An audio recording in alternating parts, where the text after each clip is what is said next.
Hey Alex, I was scouring the internet like I do, and then I found this article on Yahoo by Business Insider that states Florida housing market is seeing a nightmare scenario as buyers back out due to affordability concerns. This according to Redfin.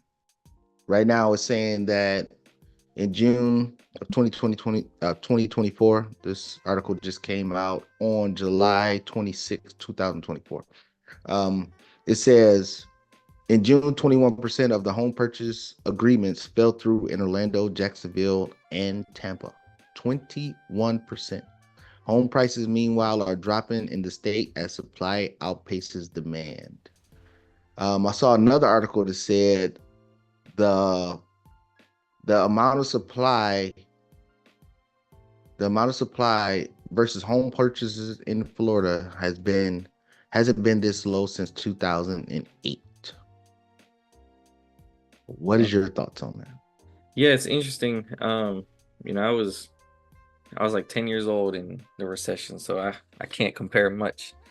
But I did so the other day I was looking on Zillow, just looking at the Lakeland area around me, and I noticed in my neighborhood in the new development section where they were like you saw it where they were building houses way down there. They started building those homes around I think 2021, 2022 when, prices were booming and everything and interest rates were low. And I saw a short sale for down there. Like and the price was Recently? yeah, like I don't it might still Okay. be up there. And the price was at 295, which was like I haven't seen a house in the twos here and since we bought it. So I was like, wow. So it's interesting and obviously you and I have seen price cuts on houses in Florida. And I think it's got to be catching up. We still don't see the income having risen in Florida. We don't have the huge tech jobs. Like Miami is different. Miami might have all those real estate banking jobs and tech. That's that's a whole nother country. Yeah, yeah. That's a whole nother Miami's a country. different state. Yeah. But the Yeah, rest of Florida, we don't have those high paying salaries. I mean, and it's crazy because I mean, me as a Floridian, when I hear of these salaries that people make in like California, New York, it's like finding a six-figure salary is like easy peasy out there. But out here, it's, you might find one paying 40, 50. And so when you have homes that are going up to, regular 3.2 that, when they were selling for 450, 500,000, it's like there's not really many Floridians that can even afford that.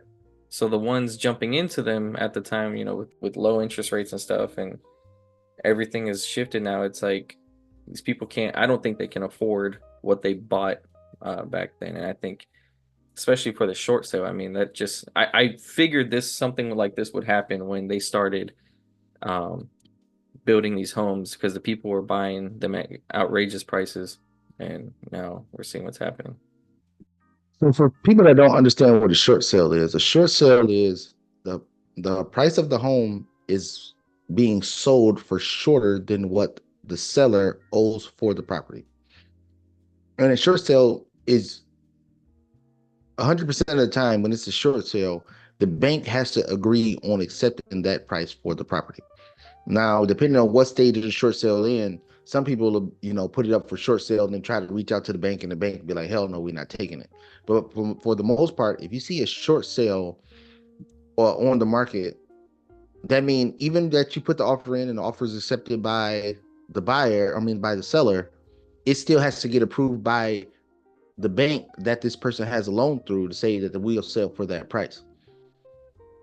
But I mean, more than likely, hopefully, the seller went and reached out to the bank and asked them what is the price that you will accept, at that time.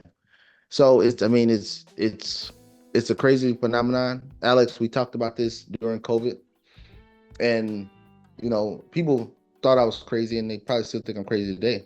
But we talked about this. How people that live in Florida, that's actually from Florida, will not be able to afford those houses. That's the reason why we pivoted outside of Florida buying rental properties, was because If we bought the properties at the prices they were selling it during that COVID era, 2020 to 2022, 2023, the rents that we would have to charge for it to cash flow positively for us, it will be a number that's astronomical that the normal everyday Floridian, the people that live here, that's been here since birth, will not be able to afford because of the job market that's in the surrounding areas. That's why I always people always call me criminal when I say, "Oh, I'm gonna give a disrespectful offer. I'm gonna offer way lower." Yeah, I'm offering way lower for two reasons. One, for my benefit, but the other is the benefit for the renter. Because if I have to pay market rate or list price for a property, then the rents have to go up to make it feasible for my family. And memo to the world, I'm not letting my family suffer just so somebody else can rent a place from me. That's not happening. So that should be every landlord's mindset, but some people get the mindset of, oh, I'm just going to buy it and then the tenant's going to pay whatever the mortgage is. But then there's other opportunity costs that's going to go along with that: maintenance costs, property management costs, catastrophic event costs. That's going to go along with that. That you're going to have to dig in your pocket. That you're going to have to take away from your family so somebody else to rent. That's why I 100%. And Alex, you remember I said it early on. I was like, I'm pivoting out of Florida. I'm not buying nothing else in Florida. I still have the properties that I have, and all my tenants still have reasonable rents because I bought the deals before COVID and I did aggressive deals then. But during the COVID era, it was sight unseen, bid over ask. Hey, the rent's gonna go up 200 and 300%. So this is a good deal. And I was like, no, stay the hell away from it. Yeah. Yeah, and I mean the other thing too that I think we might see an effect is that new law that passed in Florida, right, with the home sellers, where they're pushing this buyer agent cost onto the buyer. I mean, I mean, people barely have enough for a down payment. I don't know how they're gonna be able to. I mean, and the down payment is like what, 3.5% for FHA. So now if they have to pay for a buyer agent, they have to pay another down payment. I don't see how people are gonna be able to do that. Yeah, and then this is the thing that people forget. I mean, during the financial crisis, Florida was one of the ones that was hit hard. Arizona was one of the ones that was hit hard. Florida market, most people have second, third homes here in Florida. So if they're struggling on the front end because student loans, Biden didn't get the student loans forgiven. Uh, you know, life creep didn't happen, credit card bills getting higher. Now they're hurting other places. They're going to sell their second and third home before they give up their primary. No matter if it's in Michigan, up north, or wherever, they're going to focus on their primary home. I mean, hell, I got what, nine? I got nine properties here in Florida. Nine properties here in Florida, and you bet your ass if it gets so bad, I'm willing to lose one of those before I'm losing the place for my family. Say, I mean, I ain't gonna lose those either, but I'm just saying in a hypothetical worst case Yeah. situation, that's what people are doing, and that's what happened during the financial crisis. Was a lot of these properties was investor properties, second, third homes, and everybody would just the snowbirds would come down here, and then life gets hard. Inflation is real. You know, people spent 2 and 3 years without having to pay, student loans, mortgage forbearance, rent forbearance, and all that. All that's come to a head. But the people that didn't have to pay those, didn't have that expense obligation in their life, it wasn't like they were setting that money to the side, like, oh, well, it's gonna come back one day, so I'll have that money ready for when I have to pay. They use that extra income to go buy bigger and better cars, go increase their lifestyle. And then now they've been flooded to and lied to by the government saying, oh, these things was gonna go away, but they didn't. And then now they trapped in a bad situation. Coming back to Florida, the jobs, like you stated, the jobs, even though the minimum wage increased to $15 an hour, people ain't flooding into Florida that's coming with high paying jobs. And the jobs in Florida, just like everything in the Bible Belt, there's not a lot of, ultra high paying jobs unless you're moving up in an organization. But entry level, mid level, what you topping out at, what, like 60, 70 a year? And then divorces do still happen. Like, everybody always buy on a perfect scenario. This is the perfect scenario. We can afford it if we stay together. Next thing you know, divorce happened and now people can't afford it. Like the last one I bought in Oklahoma, it was because the lady she thought she was going to divorce her husband. She wanted to be independent and bought a house. Then come to find out, her and her husband staying together. Now they can't afford both houses. So Uncle Kirby come in there and then let me get that on a discount.